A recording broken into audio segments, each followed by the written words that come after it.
அனைவருக்கும் கணித வணக்கம். பார்க்க போற கணக்கு பயிற்சி 7-4 1ல இரண்டாவது கணக்கு பார்க்க போறோம்.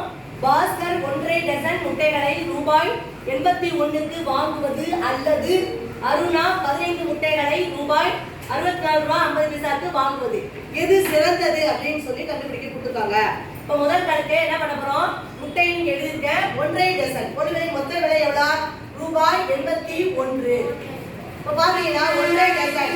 இப்போ 1.5 டஜன் அப்படின்னா என்ன அர்த்தம்னு பாத்தீங்கன்னா ஒரு டஜன் என்னோட 12, அரை டஜன் 6, 12 + 6 = 18.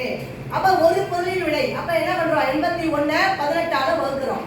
இப்ப பாத்தீங்கன்னா 9ஆம் வாய்ப்பாடுல வகுத்தலாம். 2 9 18, 9 9 81. 9/2 9 2ஆல வகுத்தோம்னா 4.5 4.50 இப்ப அடுத்தது பாருங்க, ரூபாய் 64.50க்கு எத்தனை முட்டைகள் கொடுக்குறாங்க? 15 முட்டைகள்.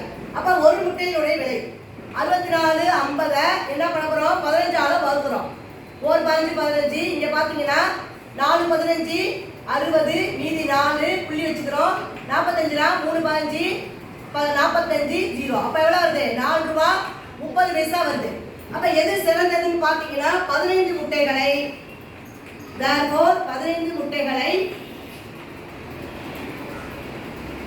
ரூபாய் 64.50க்கு வாங்குவது சிறந்ததாகும். நம்ம என்ன செய்யணும்? ரெண்டையும் வித்தியாசம் கண்டுபிடிக்கிறோம். எது பெஸ்டா இருக்கு, வாங்குவது சிறந்ததாகுங்கிறது எது அப்படிங்கிறத பார்த்து நம்ம எழுதணும். அப்ப இந்த கணக்கு பொறுத்த வரைக்கும் 15 முட்டைகளை 64.50 வாங்குவதுதான் சிறந்த வழி அப்படிங்கிறத கண்டுபிடிச்சிருக்கிறோம். புரிச்சுக்கலாம் எல்லாருக்கும்?